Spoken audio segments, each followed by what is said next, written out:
ちと雨の村雲県高間ヶ原を追放されたスサノオノミコトは地上へと降り立った。その地は出雲国の火の川上流であった。そこには悲しげな表情を浮かべる老夫婦とその娘の姿があった。そなたたち、なぜそのように嘆いておるのだ。私たちには8人の娘がいたのですが、年に一度ヤマタノオロチという怪物がやってきて、毎年1人ずつ娘を食らっていったのです。今年はこの子クシナダ姫の番なのです。スサノオノミコトは娘の姿を見つめた。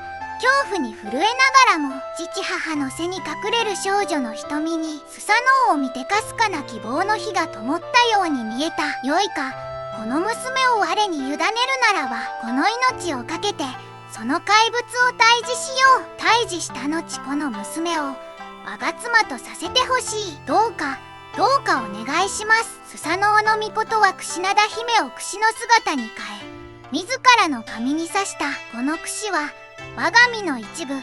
決してお前を離さぬと心に誓い、戦の準備に向かった。8つの桶に酒を満たし、家の前に並べよう。ほどなくして空が赤く染まり、大地が震える。山をも越す巨大な体、8つの頭と8つの尾を持つオロチが現れた。8つの頭はそれぞれの桶に顔を突っ込み、夢中で酒を飲み干した。やがて酔いに沈んだオロチの動きが止まる。彼は静かに剣を抜き、地鳴りのような息遣いが響く中、オロチのもとへと歩みを進める。そして一切の迷いなく一つの首を切った。血が川を赤く染めた。大地を揺るがす方向と吹き出す血潮が辺りを染める。スサノオは素早く立ち回り、酔い伏せた8つの首を次から次へと切り落としていった。